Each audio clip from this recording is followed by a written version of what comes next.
Alright, so let me preface this by saying I have not been to Universal Epic yet. I actually haven't been to Universal in years. I do not live close to Florida, but with the new park opening, we definitely do want to go check it out. We were considering going this year in December. I checked the pricing for the new hotel, the Universal Helios Grand Hotel, and for a 4-night stay with 2 adults and 1 child, the total was $2,473, which amounted to $2,782 with tax. Now, this is with a park view, so the per night rate is $616. If I did the standard, it would have been $499 per night, totaling $2,245 for the stay. When I added the tickets, including the express pass, we were looking at a roughly over $4,000 total for hotel and tickets. That's a lot. Just to give you an idea, we were also going to do Disney World right after, and for a week stay with 5 days at the park, total cost was $3,400. But to be fair, that is without the park hopper and it's a budget hotel because we always stay at the All-Stars, though that might change moving forward now that we have a baby.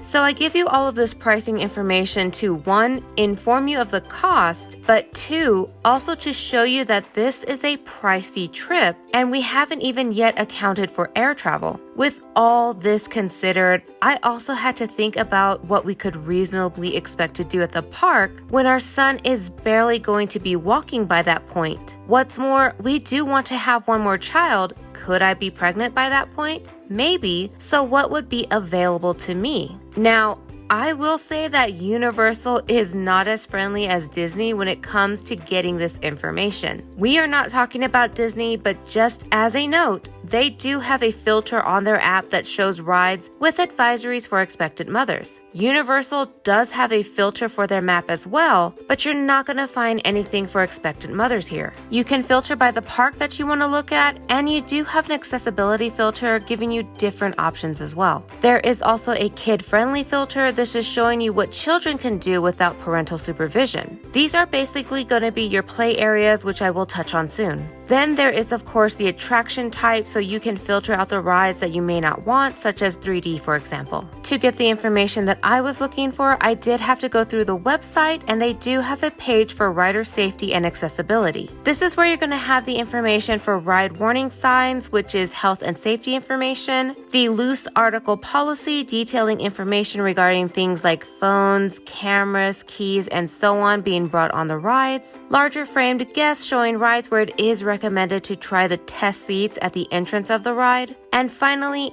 information for handheld infants and expectant mothers. An expectant mother is of course considered a mother-to-be, somebody who is pregnant, and a handheld infant is considered a baby who cannot walk onto the ride independently or maintain a sitting upright position by themselves. As you can see, there is not a lot of options. Your options are basically going to be shows, the play areas, and a ride or two for expectant mothers. In terms of rides, not attractions or play areas, across the park, you are looking at a total of 11 rides. 3 in Super Nintendo World, 3 in How to Train Your Dragon Isle of Berk, 2 in Celestial Park, 2 in Dark Universe, and 1 in the Wizarding World of Harry Potter Ministry of Magic. Now, not all of these rides have a height requirement, and I will walk through each one giving you that information, but for a handheld infant, which again is considered a baby who cannot walk onto the ride independently or maintain a sitting upright position by themselves, none of these rides are listed as okay to ride.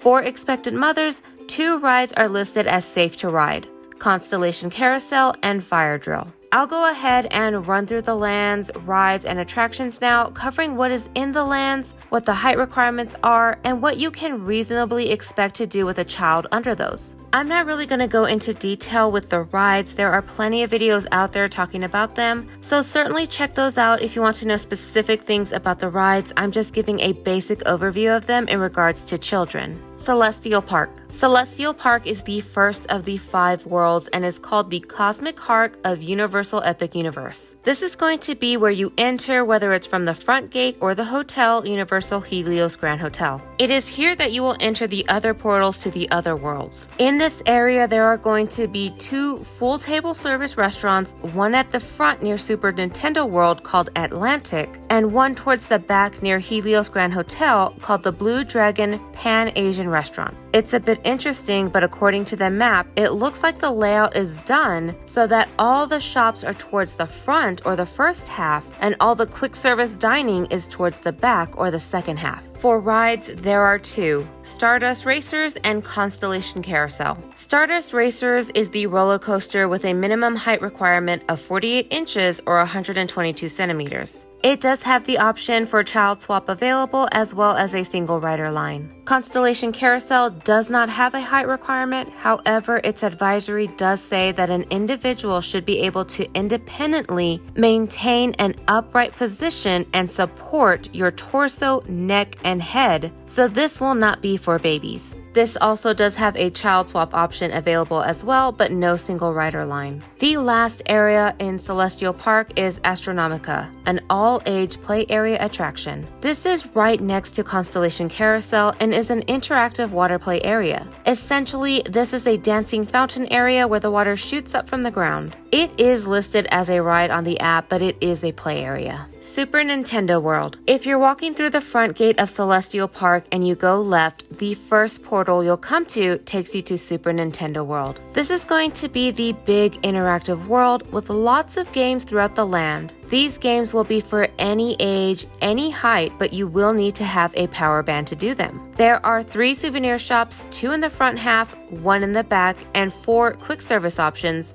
1 for meals, 1 for snacks and treats, and 2 for beverages. Lastly, outside of the rides, 3 character meet and greets: Princess Peach, Mario and Luigi, and Donkey Kong. As for the rides, there are 3, but again, none for infants, and according to the Universal webpage, none for expectant mothers as well. First, you have Mario Kart Bowser's Challenge with a height requirement of 40 inches or 102 centimeters. The ride is a 3D 4D motion simulation ride. Then there is Minecart Madness with a height requirement of 40 inches or 102 centimeters as well. This one is a family coaster that appears to jump off the track. I'd recommend watching first-person videos of it. It's pretty neat. Last ride is Yoshi's Adventure with a height requirement of 34 inches or 87 centimeters. This ride is a slow-moving track ride that takes you around a small part of Mushroom Kingdom. This one really surprised me in that it has a height requirement, that it's not listed as safe for expectant mothers to ride, and also that it's not a safe ride for infants to ride either. The advisory for it is the same as Constellation Carousel in that you must be able to sit upright, supporting the neck, torso, and head independently. All 3 of these rides have a child switch option, but only Yoshi's Adventure does not have the option for single rider. Dark Universe.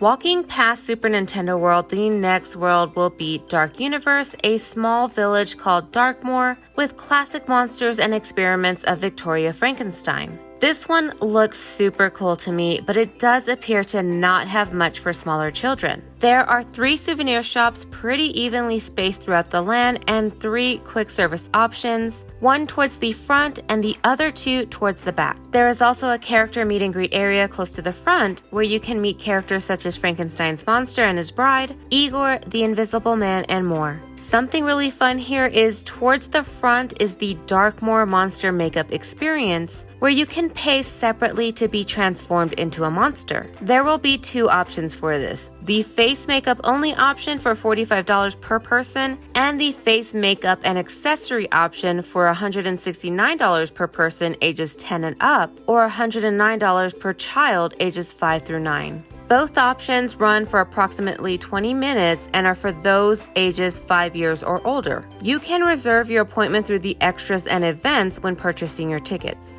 As for rides, 2 of them, both with height requirements and not advised for expectant mothers. First is Monsters Unchained, the Frankenstein Experiment with a minimum height requirement of 48 inches or 122 centimeters. This is a motion simulation thrill ride with the same mechanics as Harry Potter and the Forbidden Journey. The second one is Curse of the Werewolf with a height requirement of 40 inches or 102 centimeters. This is a spinning coaster, but the consistent thing I am hearing about this one is that you may not spin that much. It really depends. Both of these rides have a child switch option as well as a single rider line. The Wizarding World of Harry Potter, Ministry of Magic. I'll be honest, I am not a Harry Potter person. never have been. I actually prefer Percy Jackson, and yes, it does sadden me to no end that we will probably never have a good adaptation. Anyway, that doesn't matter. I'm still gonna treat it fairly, but in all honesty, unless you're a Harry Potter fan, to me, in my own personal opinion, this does seem like the least exciting land. I do think for small children, this land is going to be better than Dark Universe. First of all, there is a family-friendly show for all ages that states it mixes live performers,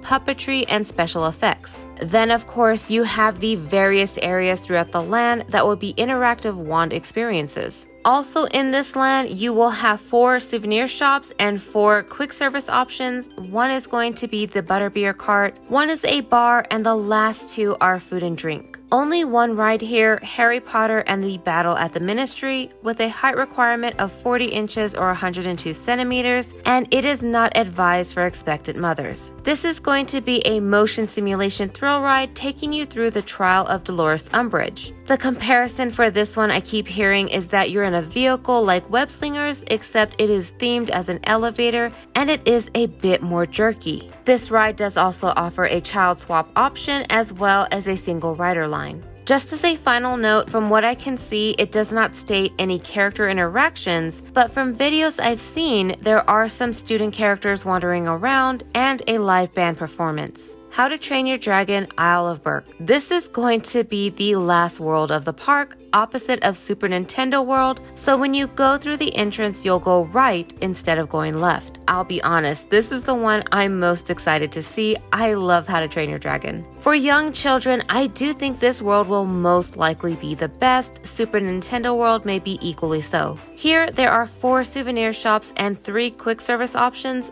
all food and drink. There is also a character meet and greet area where you can meet Toothless and his friends. It does look like it may switch between Toothless, Toothless and Hiccup, Toothless and Astrid, and maybe some other characters. It does also appear that there will be free roaming characters such as Astrid and Stormfly, as well as the twins Ruffnut and Tuffnut. There will also be many other dragons around the land, an area to meet baby dragons, and over near Viking traders, you can meet Gobber at his forge. Near the gate entrance to the left, there will be an interactive play area for all ages. Towards the back is a live-action musical show called The Untrainable Dragon. From my understanding, this is the exact same show from Universal Studios Beijing. There are videos online of the show. It is in Chinese, but you can see what the show entails if you'd like. As for the rides, 3 rides in this land, 2 with height requirements, 1 with no height requirement that is safe for expectant mothers, but not for babies. That ride I'll cover first. It is called Fire Drill, a kid-friendly water ride.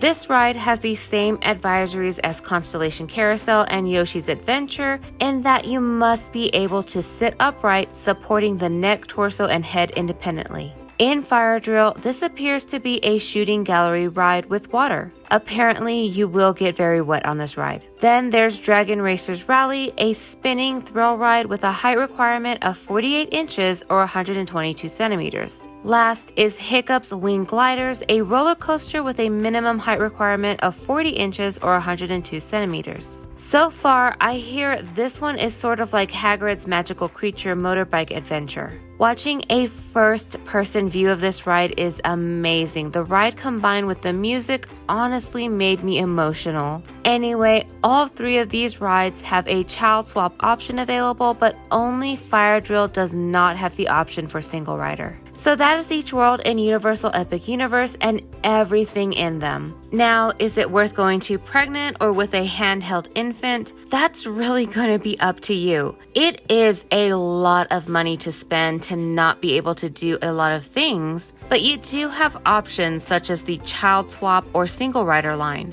You can even look into theme park nannies. I've never used any nanny service, so I can't give any details, but it is an option out there. If I had the funds, I probably still would go, but I most likely would not do more than a day or 2. The shows seem interesting, all the character meetings seem fun, trying new food and treat options is great, so again, I wouldn't be opposed, but since I live so far away, I will be waiting till probably next year. Anyway, let me know what you think. If you have any questions, I will certainly try to get the answer for you. Now, just as a note, all images and videos used here are from the Universal Orlando website. It all belongs to them. I haven't been to Epic, so I don't have any videos of my own. My name is Bean. I am not consistent with what I post. I mostly talk about manga, anime, and manhwa, but sometimes I'll do things like this. Check out the description for links to this model and any images used. Okay, bye.